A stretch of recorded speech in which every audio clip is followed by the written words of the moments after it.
Member KBP Oras. Kapopoy, 2 minuto na makalipas ang ika-6 ng umaga. Humahataw, humahagupit, lumalatay na komentaryo sa himpapawid. 2x2. Walang takot sa paghimay sa masalimuot na isyu ng bayan. 2x2. Humahataw na mga balita at impormasyon. 2x2. Ating damhin, ating lasapin ang hagupit na 2x2.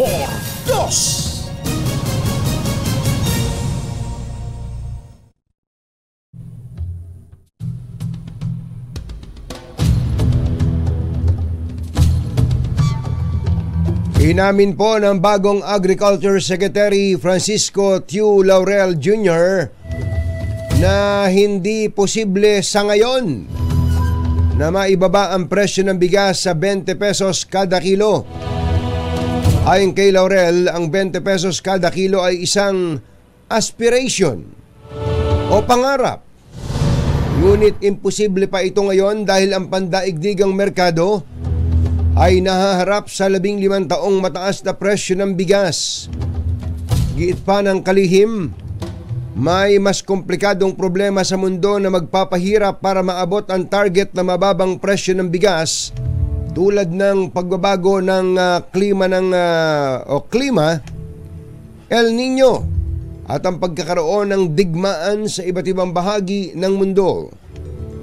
Tiniyak ni Laurel na ginagawa ng gobyerno ang lahat at mga pagbabago sa mga polisiya upang maging affordable ang bigas para sa lahat ng mamamayang Pilipino sa susunod na taon. Isyu ng bayan, katotohanan. 2x2. Maitim ang balak, magtago ka na. 2x2. Si Jerry at si Anthony, narito na. 2x2. Hahataw ng todo, urado ka. 2x2. Ang katotohanan, dala nila. 2x2. Walang sinasamba pale, maniwala ka. 2x2. Hataw ng gusto, tol, umasa ka. 2x2.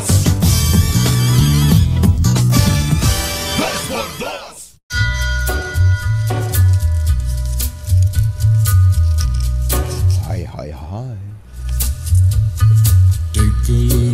Maganda morning. Lamig. Magandang umaga, bayan! Sa pangalan po ni Jerry Baha, ito si Anthony Taberna. Muli pong sumasa inyo ang 2x2 ngayong araw na ito ng Friday! Yuhuu! Sana po ay ayos na ayos lang kayo, lalo na po ang ating mga nanay. May sinasaing pa ba kayo dyan? Ang mga estudyante ba ay nakaalis na? O yung iba nakagayak na? At ang mga motorista natin, kumusta ba? Happy ba kayo? Kahit pa paano, meron tayong rollback ngayon. Magkano, mother, yung rollback? Mahigit piso, no? Mahigit piso. Ayos. Tuloy-tuloy nyo lang yan. Ayos sa atin yan. Marami po tayo mga tatalakay ngayong araw na ito. Kasama na po yung pambungad natin tungkol sa bagong Agriculture Secretary. At siyempre may follow-up po tayo doon sa pangyayari sa Calamba, Misamis Occidental, habang nagpo-programa po yung isang broadcaster live, nag-i-streaming. Pinutukan, itinumba sa loob po ng announcer's booth na nagkataon ng mga dunding ginagawa sa kanyang tahanan. At siyempre, abangan po ninyo mga kababayan ang nangyayari sa House of Representatives. Niresba ka na ng liderato ng Kamara ang dating Pangulong Rodrigo Duterte. Si Speaker Martin Romualdez po ang bumira at ang nasa likod niya ay nasa 300, mahigit 300 congressman. At dahil po naglabas po sila ng sentimiento na ganun, parang 7 out of 9 deputy speakers ang pumirme sa resolusyon. Dalawa lang ang hindi, si dating Pangulong Gloria Macapagal Arroyo at si Congressman Ungab. Ayun. Meron pong balita ang Politico.ph ngayon at sinasabi, sisipain na rin ng House of Representatives si Congresswoman Gloria Arroyo bilang Deputy Speaker. Jerry Baha at Anthony Taberna sa 2x2 sa DZRH. Uy, nasa linya na pala natin si Chairman Don Artes ng MMDA. Mr. Chairman, magandang morning. Si Katunying po ito. Magandang umaga po, Katunying at sa inyong taga-subaybay. Opo, magpa-follow up lang po kami dun sa napag-usapan natin a few weeks ago tungkol sa buong maghapon ng number coding. Kailan po ito ipatutupad? Meron na po bang exact date tayo, Chairman? Wala pa po tayong exact dates dahil obserbahan po natin ngayon linggo na ito kung sisikip po talaga yung daloy ng traffic. So far po, kahapon ay medyo maluwag naman po yung ating lansangan. Hindi ko lang po alam kung marami pang hindi bumabalik galing sa probinsya or nagpapahinga. So, ibigyan naman po natin ng sapat na anunsyo ang ating mga kababayan kung sakali po talagang bumigat yung traffic at kami po ay mapilitan na i-lift yung pong window hours ng ating coding. So, hindi naman po immediate kaagad at hanggat kaya po namin i-hold yung pong lifting ng window period ay atin naman pong gagawin para naman po sa ating mga kababayan. So itong linggo na to, medyo crucial sa decision making ninyo, no? Opo, yan naman po ay ipagbabasihan po natin ay ang datos. So tayo po ay nag-observe clearly, hindi lamang sa ating command center, pati sa report po ng tao natin sa ground. Halimbawa po sa EDSA, mga gaano po ba karami ang dumadaan sa EDSA araw-araw ngayon? Yung pong sa latest count namin ay nasa 427,000 na, which is almost 40% above the carrying capacity na po na 300,000. So, kaya po asahan nyo na bumibigat po talaga yung daloy ng traffic. Kaya nga po, kailangan namin aranin mabuti kung yung pong ibinibigay nating window period para po makalabas pa yung 20% na nababawas during due to number coding scheme ay kailangan na rin pong alsin sa lansangan dahil baka nag-spill over na po during rush hour. Especially now na medyo wala po tayong contact apprehension. Marami pong nagba-violate din na naiitala natin. So, kailangan po talagang magbawas din ng number ng sasakyan sa karsada. Pero as I said, kung kaya pa po namin i-hold yung lifting, ay gagawin naman po natin. Oo. Ang lagi namang sinasagot ng marami nating mga kababayan dyan, yung isa lang ang sasakyan, walang malaki problema. Pero yung maraming sasakyan, no problem naman dyan, Chairman. Opo, meron naman po pwede naman pong agahan yung pag-alis or pwedeng magpalit ng konti. Yung sa hapon naman po, instead na 8 o'clock, ginawa na po natin na 7 o'clock naman ng gabi. Opo, kaya mas maaga pa rin. At tayo naman po ay nagtakda sa mga malls na habaan yung period ng bukas nila. So, baka pwede once a week lang naman po yan. Doon na nila gawin yung errands nila, like grocery and shopping, and yung iba pa pong mga activities. Sa historically po ba, nabanggit nyo kanina ay 300,000 lang ang capacity ng EDSA. Nung mga nakaraan po ba, yung pinakamatitinding panahon ng holidays, mga gaano po ang dami ng sasakyan dumadaan sa EDSA? Well, ina-expect pa po namin na dadami pa yan ng mga around 15% more kasi marami po tayong mga kababayan na taga-probinsya na mas pinipili po na mamili dito at magbakasyon ng konti, maggalagala at mag-shopping. Dito po sa pag-diaperan po nila ay mas marami at mas kompleto ang nabibili dito. Yung mga mura like sa Divisoria, yung mga prutas sa yun po ay tinitingnan din po natin dahil dahil po sa kadahilanan na yan ay tumaras din po yung bilang ng sasakyan. Kung sa bagay, yung pong sitwasyon sa EDSA, pwede na nating gamiting barometer na sa iba-iba panlansangan, Chairman, no? Opo, yan naman po ang major artery natin.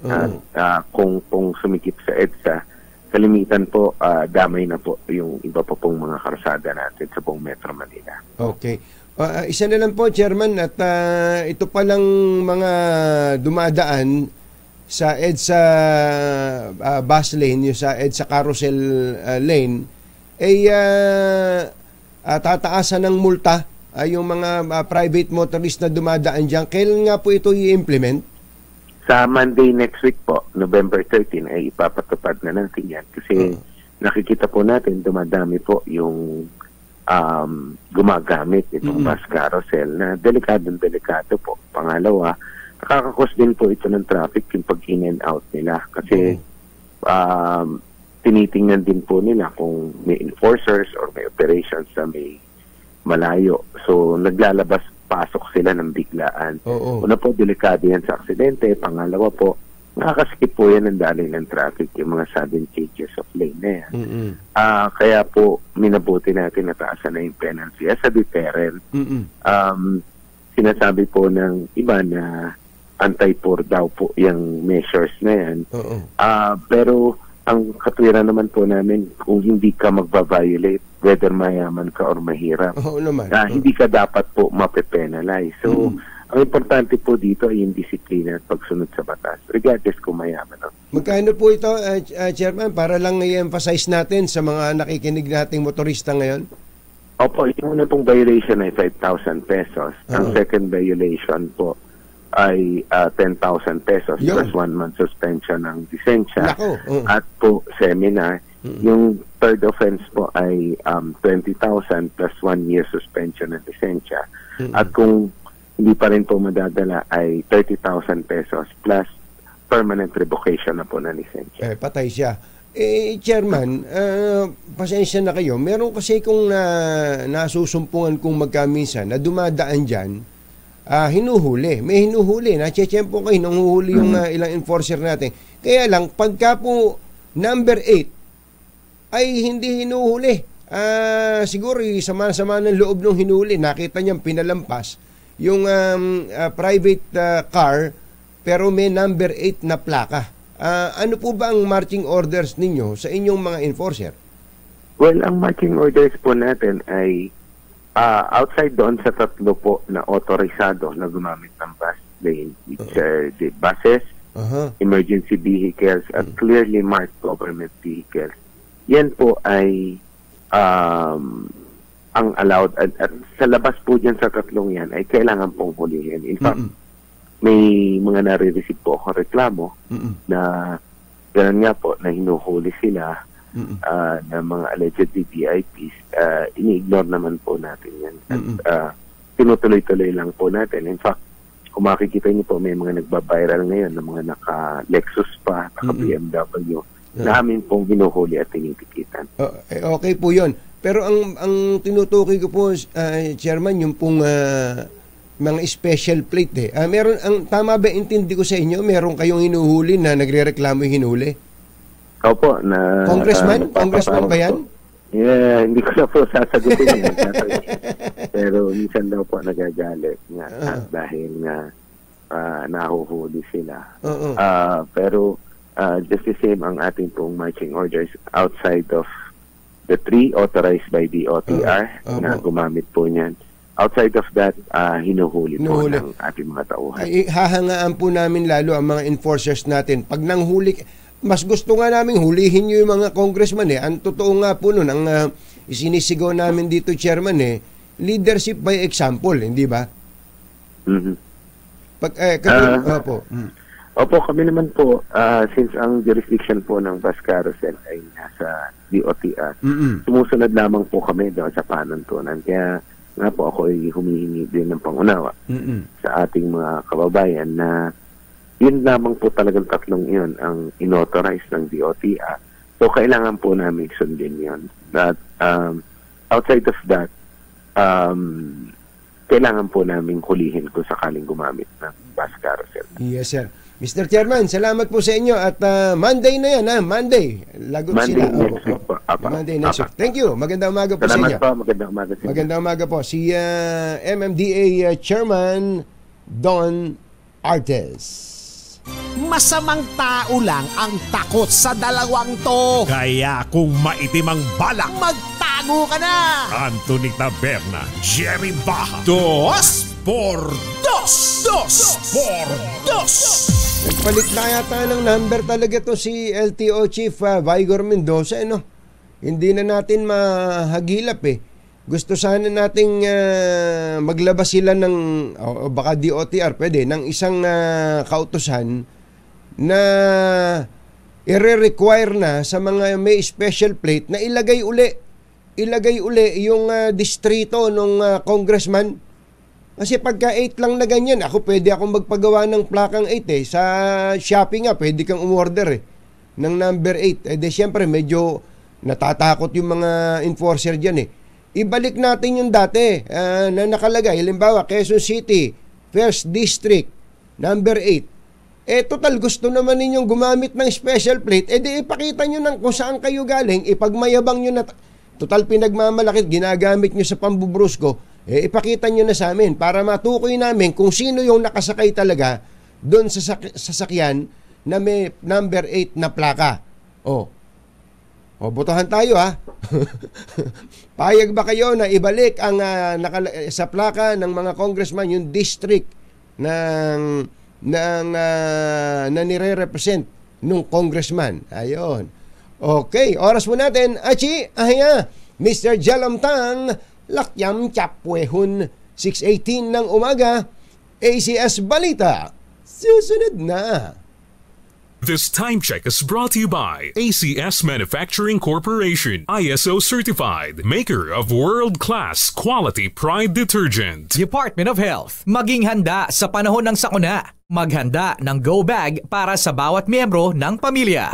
Walang makakaligtas, walang makakalampas. Saan mang sulok ng kapuluan, Luzon, Visayas hanggang Kamindalawan. Basta't may balita, ipagwagwagan ng sikat na tagapagbalita. ACS Balita, kasama ang 2x2 tandem Anthony Taberna at Jerry Baha. ACS Balita. Ang programang ito ay hatid sa inyo ng ACS Manufacturing Corporation, ISO certified, maker of world-class quality Pride detergent. Ngayon po ay araw ng Martes, November 7, 2023. Sa ulo ng ating ACS Balita, higit pisong rollback sa presyo ng diesel at kerosene, umarangkada na. Partial operation ng Metro Manila Subway Target bago matapos ang termino ng Pangulong Marcos. Revised IRR ng Maharlika Investment Fund na isapinal na. Attorney Teofilo Guadis hindi pa absuelto kahit balik LTFRB na. Mas mataas na multa sa mga motoristang dumadaan sa EDSA bus lane ipatutupad na sa susunod na linggo. 4 patay sa banggaan ng kotse at truck sa Antipolo City. Magandang umaga Luzon, Visayas at Mindanao. Good morning Philippines. Hello world. Sa pangalan po ni Jerry Baha, ito si Anthony Taberna at ito ang ACS Balita. ACS Good News. Dating good news, umarangkada na ang higit pisong rollback sa presyo ng produktong petrolyo. Batay sa anunsyo ng iba't ibang kumpanya ng langis, may bawas presyo na 1.10 kada litro ang diesel, 1.5 sa kerosene habang 45 sa gasolina. Ito ay ikalawang sunod na linggo na bumaba ang presyo ng diesel at kerosene. Target daw po ng Department of Transportation na maigulong ang partial operation ng Metro Manila Subway Project bago matapos ang termino ng Pangulong Marcos sa 2028. Ayon kay DOTR Secretary Jaime Bautista, mabilis na ang paglarga ng tinaguriang Project of the Century kasabay ng pagdating ng mga boring machine. Magsisimula ang Metro Manila Subway sa Valenzuela, Quezon City, Pasig, Makati hanggang sa NAIA Terminal 3 at Bikutan, at mula rito ibibiyahe ang subway sa North-South Commuter Railway at aabot hanggang Calamba. Target ng gobyerno ang full operation ng proyekto sa 2029. Alas 6:28 na ng umaga, na imbagabigat kada kayo amin na po, agriin kayon, gising na. Naisapinal na ng pamahalaan ang revised implementing rules and regulations ng Maharlika Investment Fund. Ayon kay Pangulong Bongbong Marcos, matapos maisapinal ang IIRR ay kaagad itatatag ang corporate structure para agad na maging operational ang MIF bago matapos ang taong 2023. 6:29 ng umaga. Diyos maray na aga sa Indogabos, mga Bicolano, mata na kamo, gising na. Hindi pa absuelto si LTFRB Chairman Teofilo Guadis III sa kabila ng palace order na ibalik ito sa pwesto, 1 buwan matapos suspendihin dahil sa aligasyon ng katiwalian. Ito po ang paglilinaw ni Transportation Secretary Jimmy Bautista. Sabi ni Bautista, kahit bumalik na si Guadis sa LTFRB, ay magpapatuloy ang investigasyon ng NBI at ang resulta nito ang magiging batayan kung mananatili si Guadis sa kanyang puwesto. At gaya po ng narinig nyo kanina kay MMDA Chairman Don Artes, kasado na po ang mas mataas na multa sa mga motoristang daraan sa EDSA bus lane simula November 13. Nagpasa na ng resolusyon ng Metro Manila Council para itaas sa 5,000 piso hanggang 30,000 ang multa sa mga pasaway. Papatawan na 5,000 piso multa ang mga motorista sa unang paglabag, 10,000 sa pangalawa, 1 buwang suspensyon sa lisensya at road safety seminar. Sa third offense naman, 20,000, 1 taong suspensyon sa lisensya at road safety seminar, habang 30,000 sa fourth offense, at irerekomenda na ang pagbasura ng lisensya ng nagmamaneho. Tanging emergency vehicles at marked vehicle lang ng gobyerno ang pinapayagan dumaan sa EDSA busway. O ayan yung mga congressman, senador, cabinet members, hindi pwedeng dumaan sa EDSA busway. Oras po natin, mga kabayan kong Filipino-Chinese, Kuya Mel Magno, Laktiampwa, 6:30 na ng umaga. 4 ang nasawi makaraang sumalpok ang sinasakyang nilang kotse sa likuran ng sinusundan truck sa barangay Mayamot, Antipolo City, lalawigan ng Rizal. Ayon kay Police Colonel Ryan Manongdo, hepe ng Antipolo City Police, sa lakas ng pagkakabangga ng Honda Civic na sinasabing mabilis ang takbo, ay pumasok ang unang bahagi nito sa ilalim ng likuran ng Isuzu wing van truck na minamaneho ni Glenn Gumban. Inaalam pa ng pulisya kung konektado ang aksidente sa drug racing o kaya ay nasa impluensya ng alak ang driver ng Honda Civic na si Juanito Magsino, na kabilang sa 4 na nasawi. Nakita mo ba to, Yuel? Yung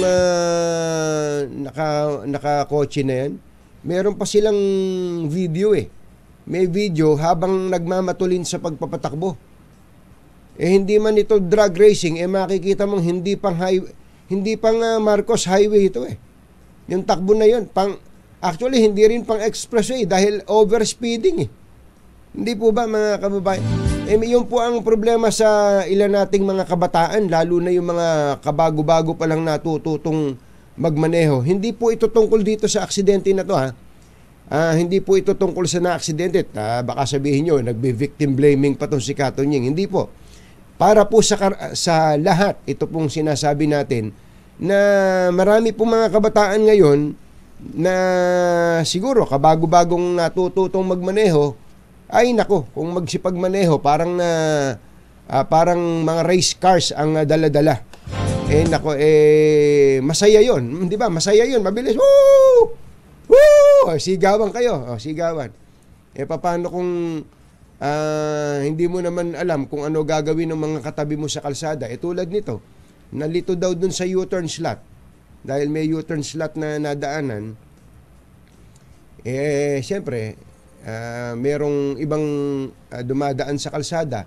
Itong van na to, yung truck po na to, na nabangga po niya, nitong itong kotseng binabanggit natin, ay walang kamalay-malay.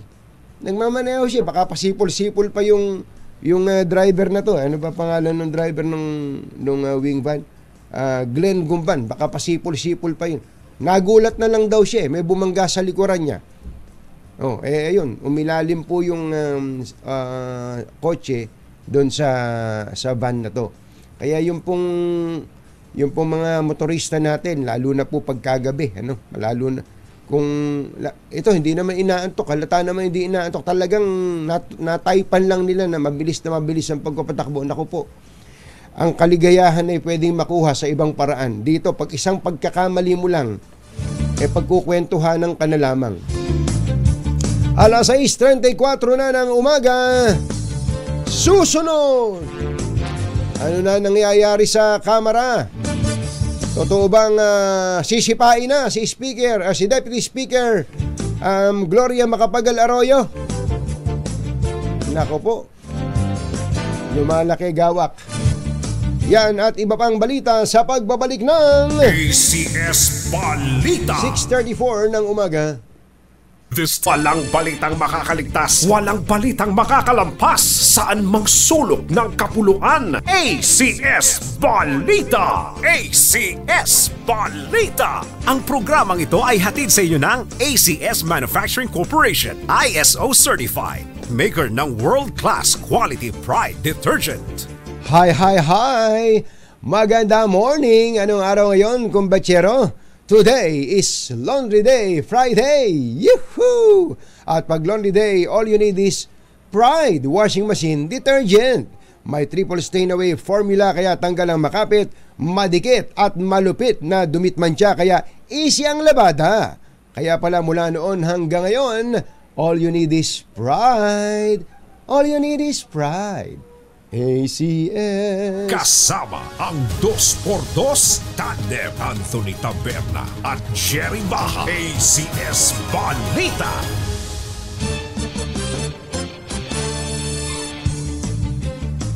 Kuya Apple Pancho, 6:40 na ng umaga.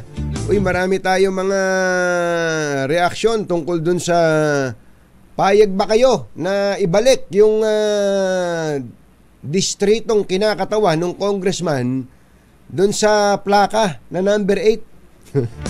Ako, payag ako. Payag ako. Total, gusto nilang gamitin yung number 8. Ibig sabihin, gusto nilang sabihin na congressman sila. Ilagay na nila yung distrito nila para pag sila lumabag sa batas trapiko, alam natin. Kawawa naman yung congressman na hindi lumalabag sa batas trapiko at iba pa hindi lang sa batas trapiko. Kawawa naman Dahil sa number 8 lang, lahat suspect di ba?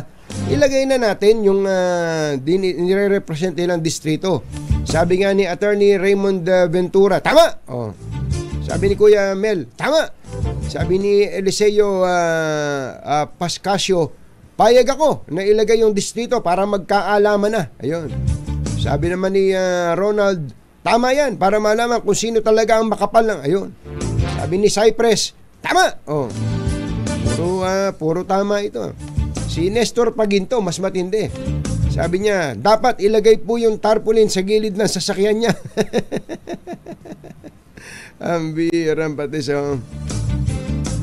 ito, magandang punto itong sinabi ni Napoleon Acampado. Bakit yung driver ng truck ang kinasuhan?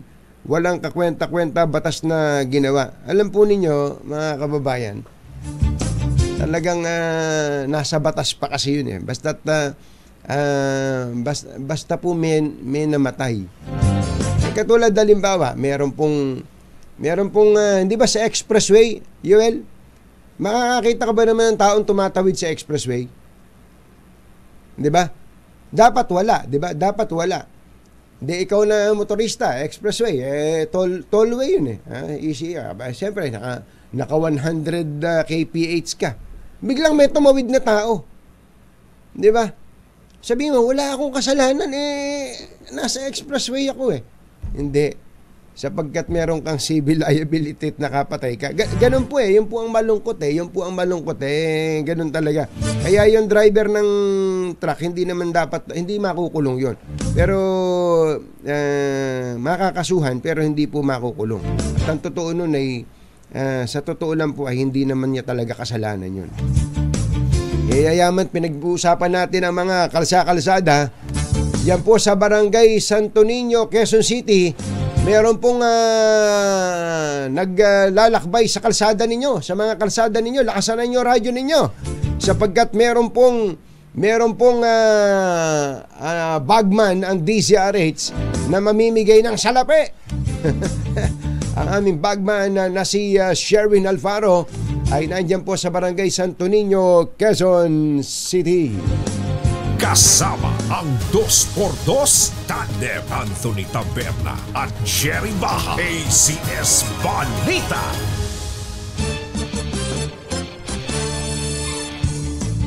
Ipinagtanggol ni House Speaker Martin Romualdez ang Kamara at mga miyembro nito laban sa mga kritiko na ninira at gustong magdikta rito.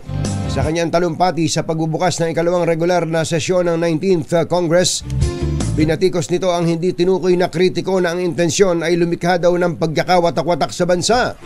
Ayon kay Romualdez, tatayo siya laban sa sinuma na mananakot para masunod lamang ang gusto nila. Titindig siya kasama ang mga mambabatas para daw po sa kapakanan ng bayan. Samantala, sa isa pong resolusyon na iniakda po ni House Majority Leader Dalipe ay na inadapt ng Kamara ay inihayag ang kanilang paninindigan laban sa mga nagnanais daw magpabagsak sa institusyon. Kasama po sa mga author o may akda ng naturang resolusyon ay ang 7 sa 9 na deputy speakers. Ang 2 deputy speakers na hindi po pumirma dito ay sina Congresswoman Gloria Macapagal Arroyo at Congressman Ungab ng Davao. Ngunit sa report po ng Politico.ph, sinasabing sisipain na sa pwesto bilang deputy speaker si Congresswoman Arroyo. Ito daw po ay dahil sa pagtanggi nito na magsalita o sumama sa paninindigan ng Kamara laban kay dating Pangulong Rodrigo Duterte. Inaasahan namang ilalagay bilang kapalit ni GMA bilang Deputy Speaker si Congressman Tony Pet Albano ng Isabela. 6:45 ng umaga, bubuo si Agriculture Secretary Francisco Chu Laurel ng Intelligence Group na tututok sa korupsyon at smuggling sa sektor ng agrikultura. Ayon kay Laurel, salig ito sa utos ng Pangulong Bongbong Marcos na linisin ang buong hanay ng DA kung may dumi ito ay meron at sugpuin ang agricultural smuggling. Tuloy na ang Jeepney Modernization Program ng gobyerno sa December 31 ngayong taon sa kabila ng bantang malawakang tigil pasada ng ilang transport group. Sinabi ni DOTR Secretary Jaime Bautista na hindi ito madidiskaril ng mga aligasyong nagkakabilihan ng ruta ng mga jeep sa LTFRB. Hindi naman daw po ipe-phase out ang mga lumang jeepney basta't ang mga ito ay papasa sa umiiral na patakaran. Hindi interesado si dating Pangulong Rodrigo Duterte na kumandidato sa pagkasenador sa darating na midterm elections kahit na nangunguna ito sa mga survey. Ayon sa kanyang long-time ally na si Senator Bato de la Rosa, may mga nanliligaw kay Digong para tumakbo sa 2025 senatorial race, ngunit waring pagod na ito sa politika at gusto na lang niya ay aksyon. Kinakasan ng Senado ang investigasyon sa ni-raid na Pogo Hub sa Pasay City kung saan natuklasan ang isang torture den. Nagaina si Senator Win Gatchalian ng isang resolusyon upang ipatawag ang lahat ng maaaring sangkot sa mga iligal na aktibidad sa nasabing Pogo Hub. Nagatid sa kabuuan ng ating ACS Balita, ito po si Anthony Taberna. Kasama ang 2x2 tandem Anthony Taberna at Jerry Baha. ACS Balita. Balitang makatotohanan, balitang maaasahan. ACS Balita. Ang programang ito ay hatid sa inyo ng ACS Manufacturing Corporation, ISO Certified, maker ng world-class quality pride detergent. Plaka. Maraming naiinis yan. Totoo naman alam nyo, yung number 8 na yan, matagal na nating, ewan ko ba, ba't ba naaabuso yan? Magugulat ka, yung ibang gumagamit ng number 8, hindi naman yung congressman mismo Yung staff ng congressman, minsan. O yung kamag-anak ng congressman, dahil nga may number 8. Kung gusto nyo ang ilagay yung number 8, ibig sabihin, gusto nyo bang mang-abuso? Ba't nyo ba gusto yung special plate na yan? Ilagay nyo yung distrito nyo, ibalik nyo yan. Huwag kayong magtago.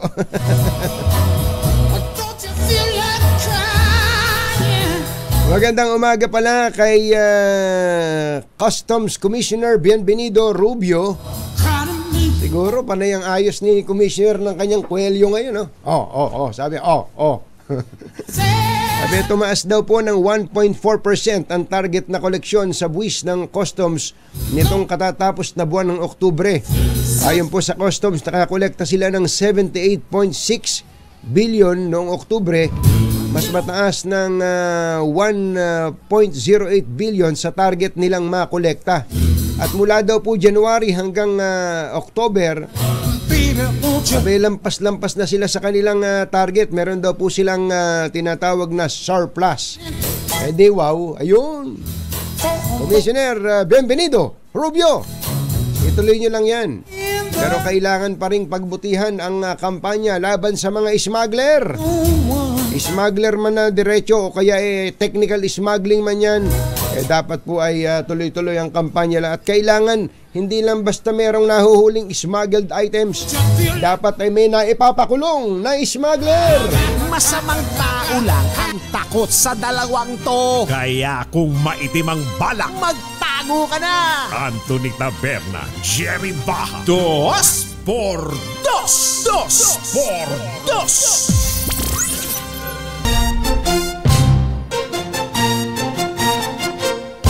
Katonying at Ka-Jerry. Anthony Taberna, Jerry Baha, ang samahang pinatibay na ng panahon. 2 por 2. 2 por 2. Thank you sa Manila Overseas Press Club. Maraming salamat din po sa inyong lahat dahil sa pinakahuling Kantar Media Survey ay number 1 ang DZRH. Number 1 sa buong Mega Manila. Thank you. Salamat po at hindi po namin pababayaan. Hindi namin kayo bibiguin sa mga inaasahan po nyo sa aming paghahatid ng mga tumpak na balita at impormasyon para sa ating mga kababayan. Ang Senado yata ay mawawala na ng border dahil itong Senior Aguila ay baka malipat na ng selda. Pinagharap na po ng DOJ ng kaso sa husgado ng Surigao del Norte. Ito pong sina J. Renz Kilario at iba pang mga miyembro ng grupong Socorro Bayanihan Services Incorporated. Ibig sabihin, mag-i-issue na ng arrest warrant sa kanila at sila ay makukulong na. Masamang tao lang ang takot sa dalawang to. Kaya kung maitim ang balak, magtago ka na. Anthony Taberna, Jerry Baha. 2 por 2. 2 por 2.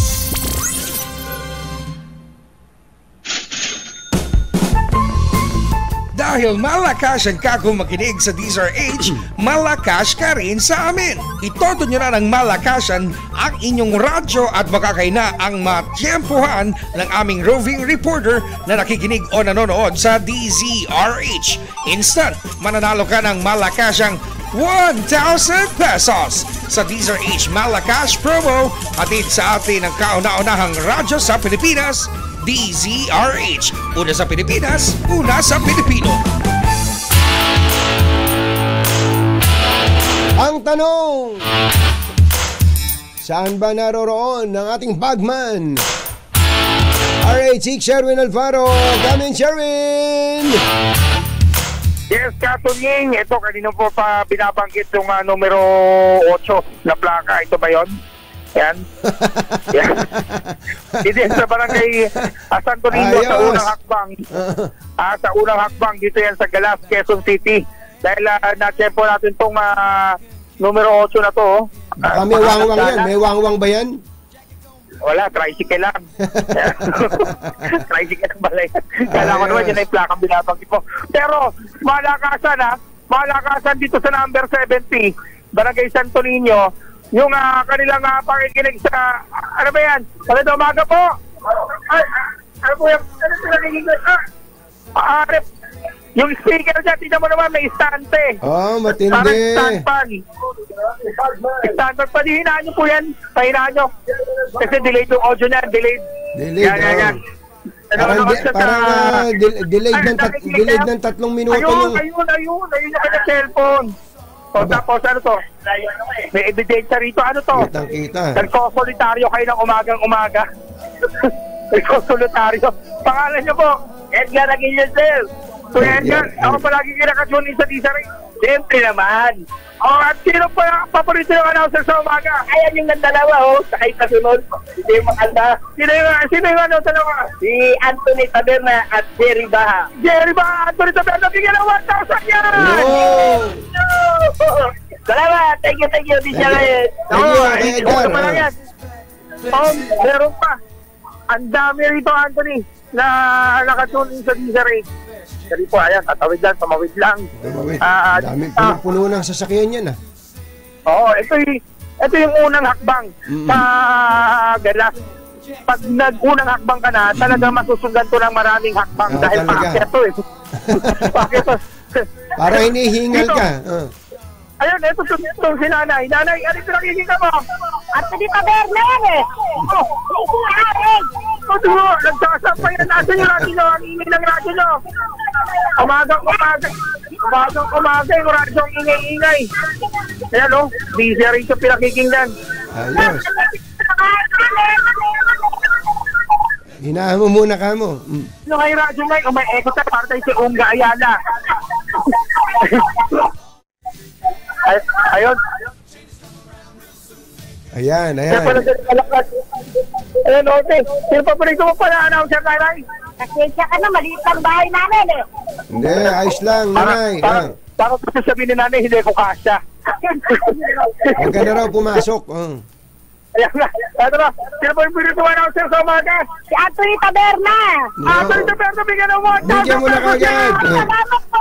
Meron na kaming pantanghalian. Ayos. Laking bagay. Ano iuulam nila kung sakali? Ay, bibili po ako ng baon ng mga apo ko kasi umaga. Kanin, ulam, bigas. Bibili po kaming bigas. Yan, ayos. Ayos. Salamat po, Nanay. Salamat, Nanay. Dito pa sa taas. Dahil may malakas din nagpapatugtog ng... saan na ba yung daanan dito? Ayun. Parang kabisado mo yan, dati kung taga-akyat. Para kang border dyan dati, Dahan-dahan, mahirap, medyo steep yung kan, Ang liit na kahaganan. Tao po, Ay, saan po na inyong... Dito po, pasok po. Tuloy tayo. Tapos sa taas? Ay, tataas pa ulit. Aba, yung pala naman. Pangalan mo, Mami. Tignan mo, parang bisita lang si Mang Jun, Oo nga. Alam po, Divina Gatmaitan po. Ay, Divina. Si Divina Gatmaitan. Siya nga may... Opo.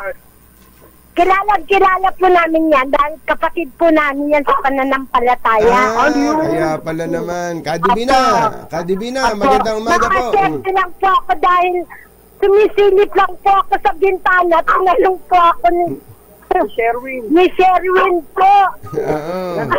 Nakausap ko sa kanina para sa si Rapunzel. Kasi po kadigit. Pero mo nagsisigawa kami dalawa na naka-megaphone ako sa baba. Siya naman bumuo yung minimestro lang yung kanyang labi na tama naman yung sagot niya. Ano ba yan? Ayan, o. Pinapanood niya, may delay. Pinapanood yung sarili niya. Hindi sana nag-lipstick na ngayon. Sino pa po ito siya nanin na po announcer sa DJ? Siyempre, ang aming mahal na kapatid na Anthony Taberna. Ay, salamat po, Kadibina. Maraming salamat po. Wala, pasugod si nanay. Nay, ba't natin pa kayo? Kapatid ko po. Kapatid din. Bigla pumasok sa pintuan. Kala ko lihing kami. Maraming salamat po sa inyo. Maraming salamat sa biyaya. Thank you. Maraming po salamat sa lahat ng bumubuo ng DCRS. Hello, Anthony. Hi, good morning po, Kadibina. Anthony. Apo, taga-lokal po kami ng Galang. Ayan, ayos. Apo. Napaakit po sila sa amin sa mataas pa naman po kami sa third floor. Hindi ba hinihingal yan si... Nakikita ko po kayo sa TV. Tawa kayo nagtawa. Upo muna po kayo. Magpapaalam na ho. Magpapaalam na po. Sa akong programa. Hindi, mag-iingat po kayo. Ay, maraming salamat po. Mahal namin kayo. Ay, we love you too. Opo, thank you po. Maraming salamat po sa inyo patuloy na pakikinig at panonood sa Deezer H. Kaya naman, sa mga malakas na gusto manalo ng 1,000 pesos, tumutok kayo sa Deezer H at baka kayo ng susunod ng winners sa Deezer H Malakas. Promo Arts number 6, Sugarin Battle para tuloy-tuloy sa pagbabalita, tuloy-tuloy sa serbisyo. Sama-sama tayo, Pilipino. Life goes on long after the thrill of living is gone. Katonying at Ka-Jerry, Anthony Taberna, Jerry Baha, ang samahang pinatibay na ng panahon. 2x2. 2x2.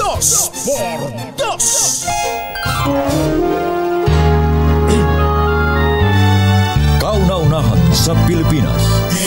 NBC Manila Broadcasting Company. DZRH, member kapisanan ng mga broadcaster ng Pilipinas. Member KBP, oras. Kapopoy, birthday boy, wala ba tayo dyan? 10 minuto na makalipas ang 7 ng umaga. Balitang bagong-bago, balitang dapat alam mo, balitang magdadagdag ng talino dahil bagong impormasyon, makibalita, unang-una sa DZRH.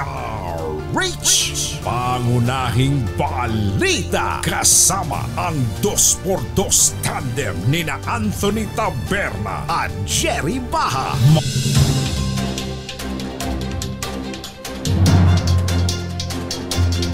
Ngayon po ay Martes, November 7, 2023. Narito na ang ulo ng ating mga pangunahing balita. Pamilya ng pinaslang na broadcaster naniniwalang away lupa ang motibo sa krimen. Computerized facial composite sketch ng suspect inilabas ng PNP. Nanalong kagawad sa Pasay City, patay sa pamamaril. PNP may significant progress na sa nawawalang beauty queen sa Batangas. Presyo ng Noche Buena meat products may bahagyang pagtaas. 20 pesos kada kilong bigas, imposible pa sa ngayon ayon sa bagong Agriculture Secretary. At COC filing para sa special election sa Negros Oriental, pinalawig ng COMELEC.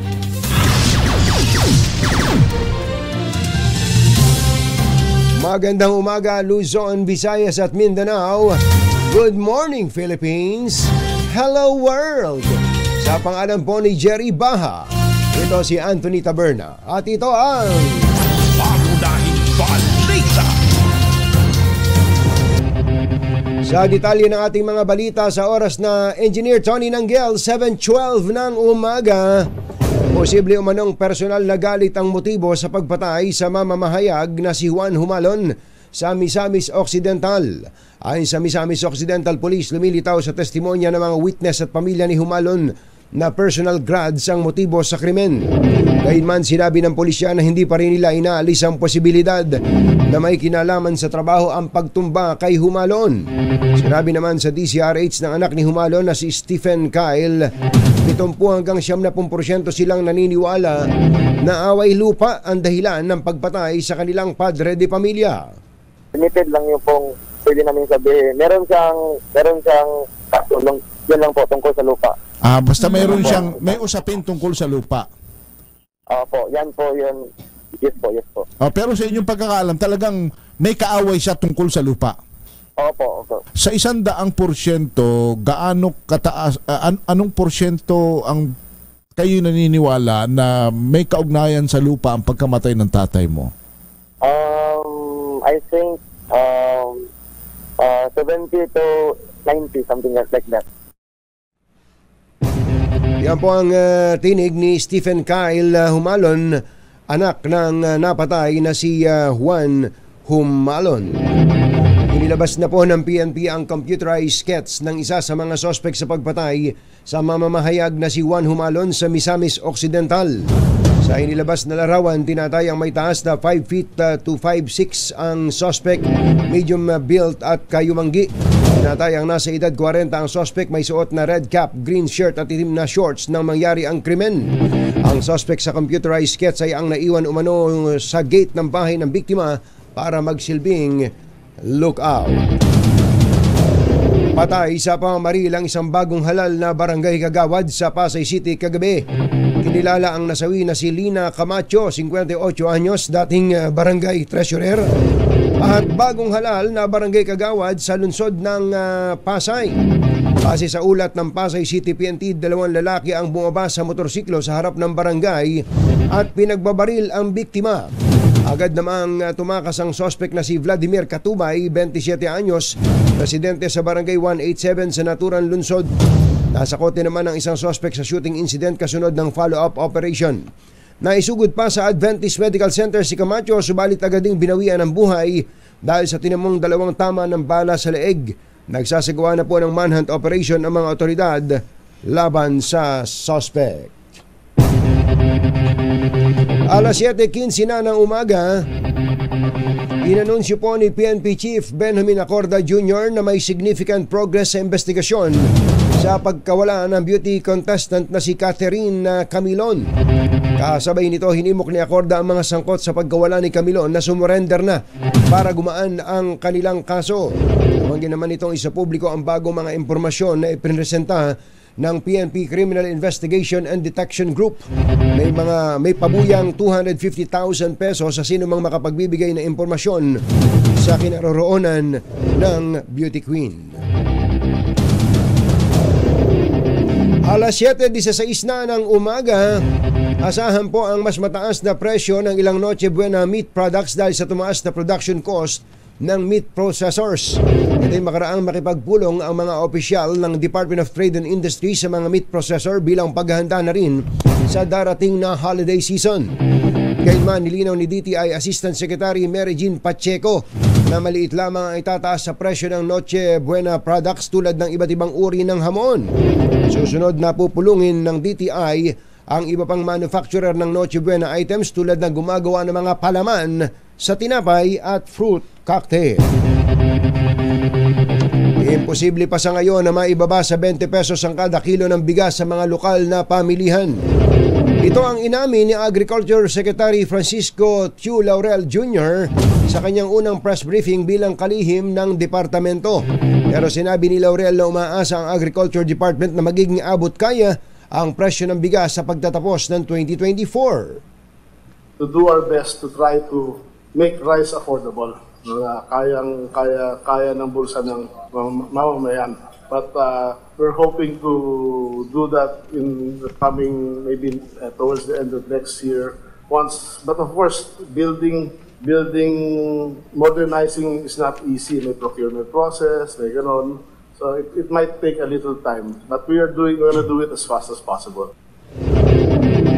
Yan po ang tinig ni bagong Agriculture Secretary Francisco Tiu Laurel Jr. Susunod, Tito Boy. Sino itong magaling na aktres na nahihirapan daw sa kanyang vlog? Ang dahilan, nabubulok at wala daw direksyon ang mga tanong. Matindi naman yung description na yun sa tanong. Nabubulok? Ano to, parang ipin? At walang direksyon daw yung mga tanong? At matraffic sa EDSA flyover dyan po sa may EDSA Roas Boulevard. Bakit? Ang detalye ng mga balitang yan at iba pa sa pagbabalik ng Pangunahing Balita.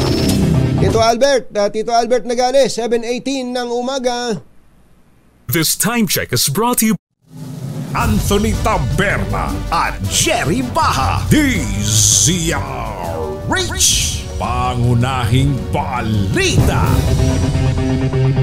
Alas 7:24 na ng umaga. Tuloy tayo sa mga balita. Pinalawig ng COMELEC ang paghahain ng kandidatura para sa special elections sa 3 distrito ng Negros Oriental. Ayon kay COMELEC Chairman George Garcia, extended hanggang November 11 ang filing ng Certificate of Candidacy mula sa orihinal na November 8. Sinabi ni Garcia sa DZRH, simula kahapon ay wala pa ni isang naghain ng COC para sa nabakanting pwesto ng sinipang si Arnie Teves Jr. Para din po sa kaalaman ng mga kababayan natin sa Negros Oriental, sa 3rd District, ginawa po natin ang filing ay November 6 to 11. Again, November 6 to 11. Dati po kasi November 6 to 8 lamang. Kaya lang, para po mas mahaba ang ating announcement at notice sa lahat, ginawa po natin hanggang 11 itong buwan na ito ang filing ng COC. Napabalitang kakandidato sa congressional seat si Pamplona Mayor Janice Digamo, ang byuda ng napatay na si Negros Oriental Governor Roel Digamo.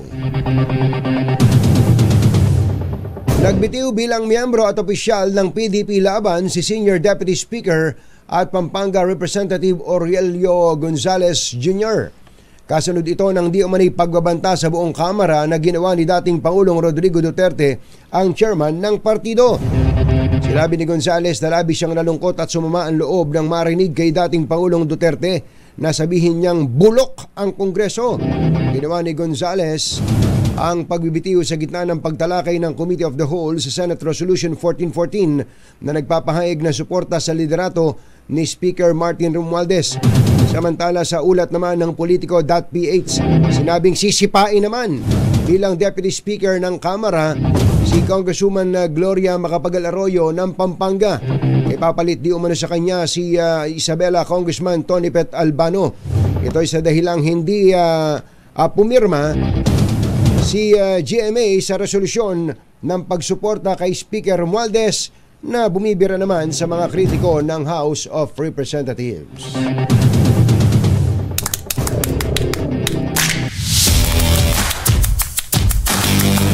Bakit ba napakatindi daw ng traffic? Napaka-traffic yan sa EDSA Roas Boulevard. Alamin natin ang dahilan mula kay RH52 Edniel Parosa. Kami na Edniel! Dapat sinabot na ng mga motorista galing sa Baclaran, sa Parañaque, maging sa Cavite ang buong northbound itong service road matapos isara ang EDSA Roas Boulevard flyover para sa pagkukumpuni ng Department of Public Works and Highways.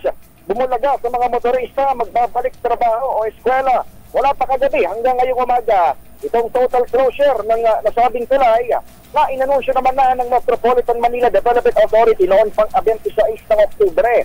Ayon sa tauhan ng Pasay Traffic Bureau, isinara na ito noon pang pagka-anunsyo pa lamang na MMDA, pero ngayon pinakanaramdaman sa kalsada ay balik na nga sa trabaho at eskwela ang publiko galing sa long weekend. Isinara itong buong Ross Boulevard flyover para sa repair ng expansion joint ng tulay na crucial umano sa mga paggalaw itong ising kalye. Kumbaga kailangan talagang kumpunihin din dahil sa delikado yan pag lumindol.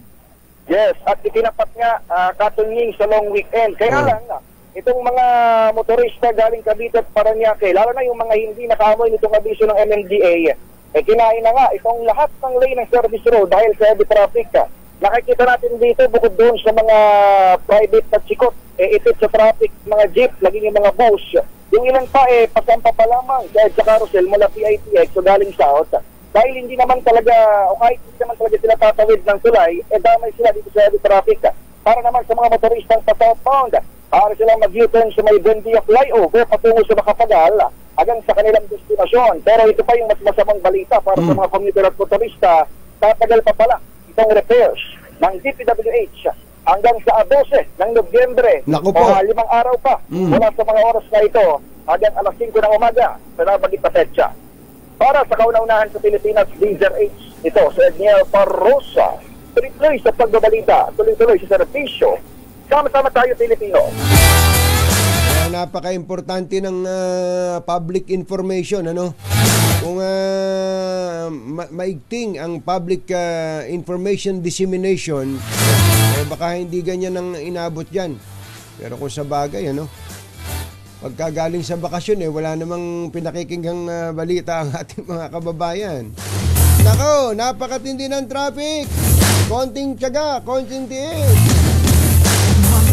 Muna at mga bagong balita sa DZRH. Pangunahing balita. Tuloy ang mga balita. Oras po natin 7:29 ng umaga. Plano ng bagong kalihim ng Department of Agriculture, Francisco Tiu Laurel Jr.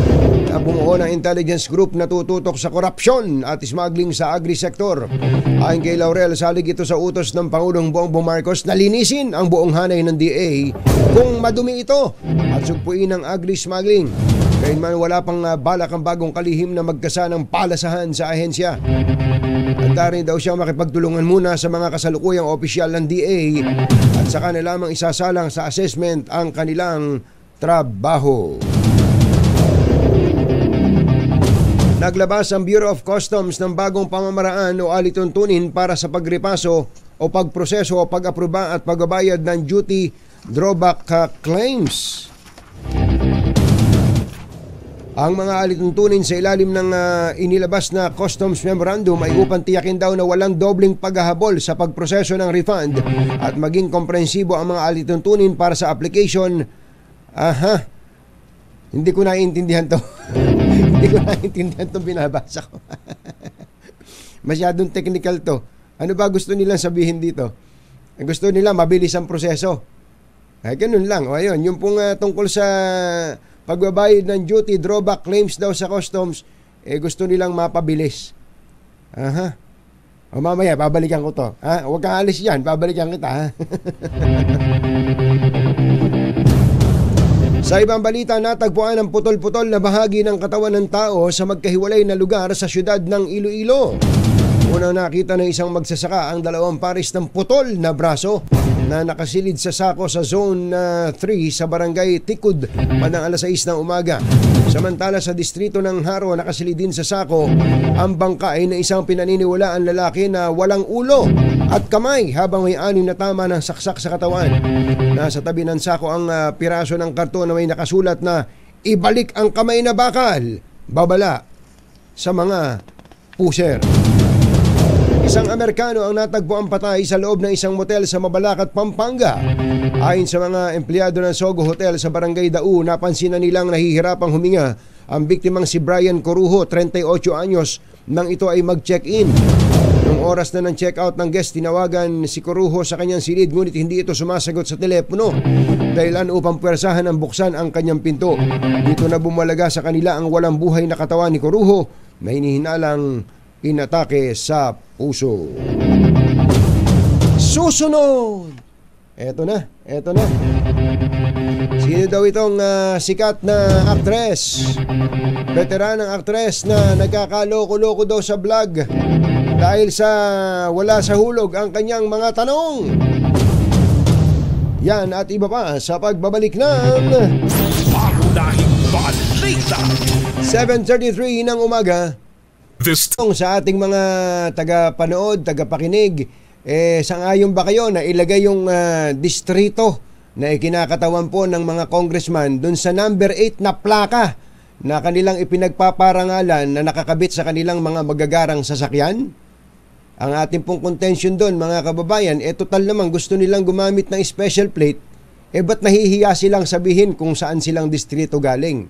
Kawawa po kasi yung mga congressman na hindi naman ang aabuso. Number 8 din, halimbawa ang plaka, hindi nang aabuso, hindi nagwawangwang, hindi dumadaan sa busway, EDSA busway, at iba pa. Yung mga nang-aabuso ay nakakalibre, yung walang kamalay-malay na pagbibintangan. Kaya pinakamaganda sa ating pong kontensyon ay dapat na mailagay ang kanilang distrito that they represent doon sa number 8 na plaka. Abe, ang dami na pong, paano ba gagawin natin dito? Ilalagay pa ba sa batas ito? Hindi na siguro. Ang hirap nga, nagpalit ka ba ng number, LTO Chief Vigor Mendoza, sir? Baka hindi na kailangan ng batas dito. Baka simpleng administrative order lang ay uubra na ito.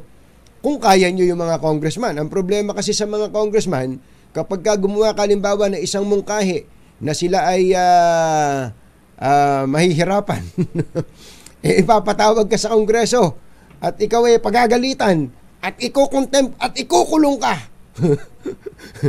Pambirang pates. Dapat ganun din sa senador.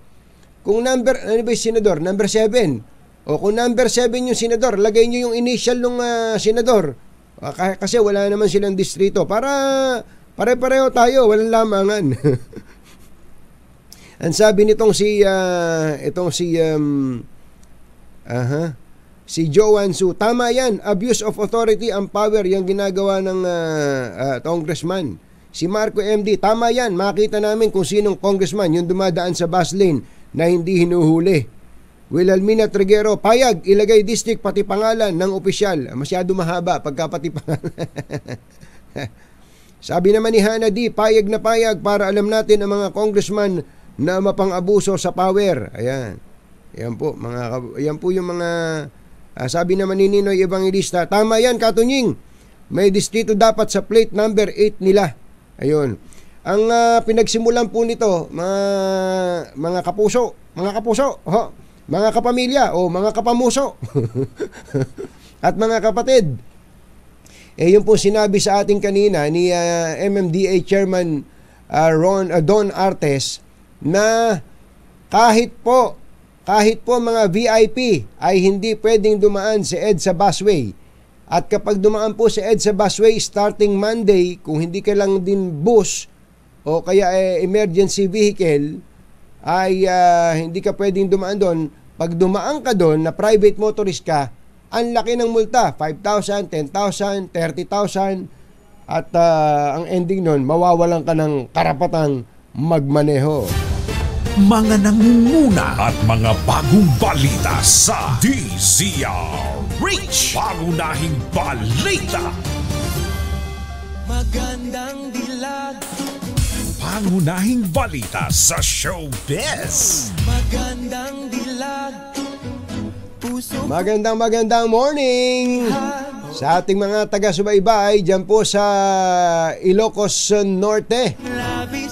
Lalo na po dyan sa Lawag City, Ilocos Norte. Kumusta po ba dyan sa mga nagluluto ng bagnet dyan? Ito galing sa Isabela. Sa Isabela ba galing to si Tita Morley no isang araw? Alamin niya natin ang latest mula kay Tita Morley. Ito daw isang veteranang aktres. Sumasablay sa kanyang vlog dahil sa mga, ang pangit naman ito, nabubulok na tanong. Ba't naman nabubulok na tanong? Alamin niya natin ang latest mula kay Tita Morley Alinio. Maganda morning, Morley! Yes! Magandang morning, Luzon, Visayas at Mindanao. Good morning, Katunying. Hindi nabubulok, nabubulol. Ay, nabubulol. Kaya pambira. Sabi ko, ang pangit naman nung description nung nabubulok na tanong. Nabubulol. Kasi nga naman, anong hindi ito mabubulol? Pero teka muna. Marami ang nakakapansin ngayon sa naturang veteranang actress na yung mga question daw ay parang hindi synchronize o tuloy-tuloy o dire-diretso. Paiba-iba ang takbo ng kanyang mga tanong. At hindi coherent tanong. Oo, parang hindi siya katinuan. Ha? Oo, hindi katinuan habang nag-i-interview. Mga ganong eksena. Bukod pa doon, nabubulol daw ito. Bakit nabubulol? Diyos ko, balita naman kasi noon pa. Na hanggang ngayon ay hindi pa rin tumitigil ang naturang aktres sa kanyang bisyo. Baka naman na stroke, ikaw naman, no? Baka naman na may mild stroke na nahihirapan sa kanyang speech. Well, harinawa. Pinaharinawa pa yung stroke ko. Anyway, yun ang chika nga na nabubulol ito dahil epekto na nga ng droga sa katawan. Kasi karamihan ng mga nabubulol, di ba, mga bulol talagang kung dati maayos kang magsalita, pero pag ikaw ay nagdroga, ay isa yan sa mga naapektuhan. Totoo yan. May mga nagkukwento rin sa atin na ganyan eh. Bukod pa yung kaisipan mo, yung utak mo, ay iba-iba din. Di ba? Parang very moody ka, o kaya kapag may kausap ka, hindi ka nakikinig sa kanya, iba ang sinasagot mo sa tinatanong, ganon. Mahusay na actress pa naman ito. Magaling na actress na kung saan ay marami ng acting award. Tinatanong ni Vic Lima, clue agad eh. Clue agad-agad. So mayroon siyang vlog. Yung bang vlog niya matagal na o bago-bago pa lang? Ayokong sabihin kung matagal na o bago-bago pa. Pero isa siya sa talagang magaling na vlogger. Siyempre kasi may pangalan siya. Alam mo, may pangalan artista, ay sinusuportahan yan. At saka madaling mangumbida ng guest. Madaling. Parang Morley Alinio yan eh. Parang hindi. Yung Morley Alinio grabe, yung mga episode ng vlog ng Morley Alinio pinipick up ng mga mainstream media. Thank you so much. Diba, sino ba yung susunod na guest mo? Lalo naman sa iyo, Katunying. Yung tune in kay Tunying live. Well, ang naturang actress, ayan na paiba-iba yung tanong, hindi nakikinig sa kanyang mga ini-interview at nabubulol. Sabi ni Kuya Jerry Labasan, yan daw ba ay star?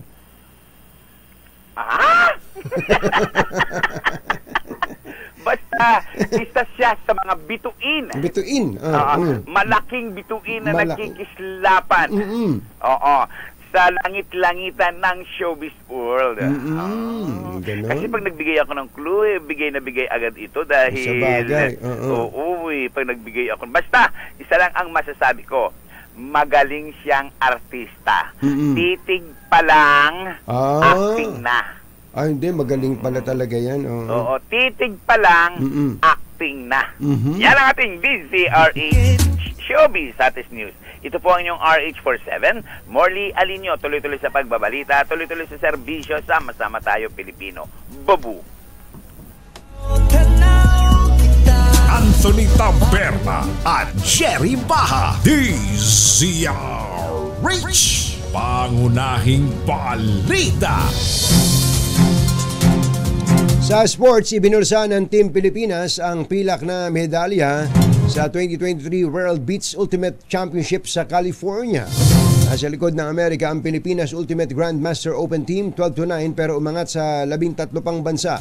Sa Open Division, sinelyuhan ang Pilipinas ang ikalimang pwesto matapos ng 13-11 na pagkatalo sa France. Sa Women's Division, tinigo ng Spain ang Pilipinas para umabot sa podium pero nakuha ang ika-4 na pwesto sa bronze medal match 8-11.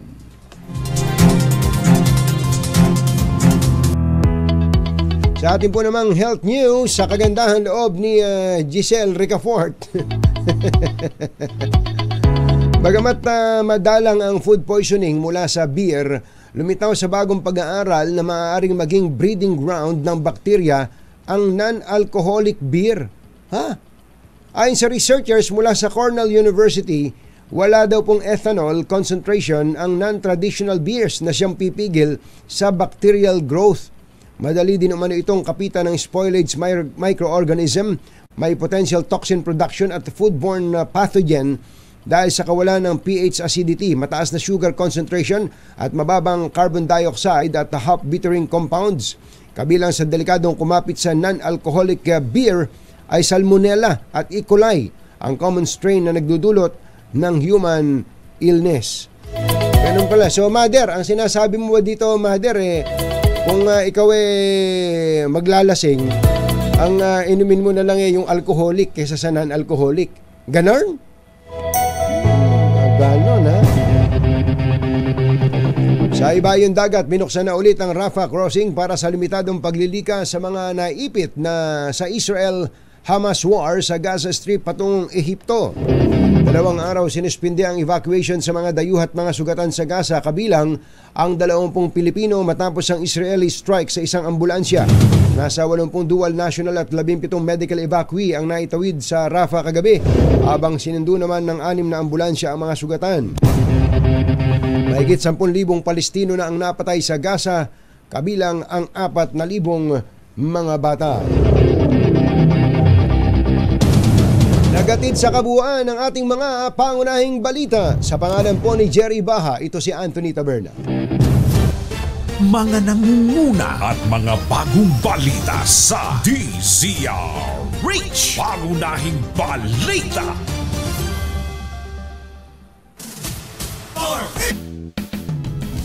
Masamang tao lang ang takot sa dalawang to. Kaya kung maitim ang balak, magtago ka na! Anthony Taberna, Jerry Baha, 2 por 2. 2 por 2.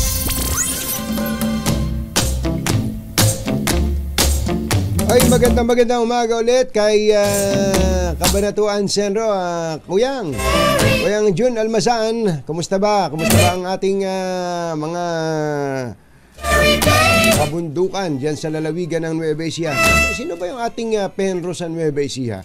Kailangan ang ating mga environmental officers ay talagang masidhi sa pagbabantay sa ating kalikasan, lalo na sa ganitong mga panahon.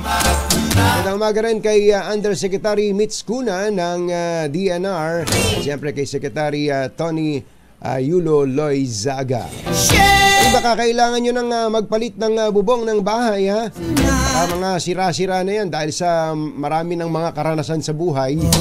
Buti na lang may bubong na maasahan gawa sa state-of-the-art technology, may aluminum na, may pintura pa. Now available na rin sa pre-painted tiles pan. Para sa eleganteng bubong na matibay na, makulay pa, mag-cherry loom pre-painted ka na. Ang mga kumbatsero ng bayan, Katunying at Ka-Jerry, 2 por 2. Standby, Boy Gonzales.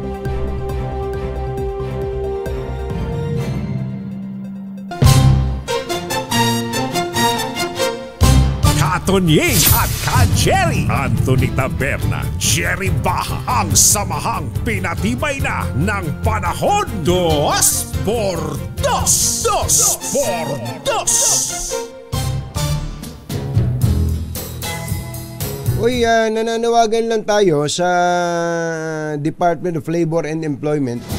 Pwedeng pakicheck to, may mga kababayan pala tayong Grab drivers na masama loob dahil wala daw silang SSS at 13th month pay at pati pag-ibig, ibig sabihin iba pang mga benefits. Ano bang patakaran dito, Secretary Benny Laguesma? Bossing, ano po bang patakaran dito? Yung mga Grab drivers natin, yung iba pa, yung mga angkas at iba pa, yung mga Lalamove. Ano bang usapan dyan?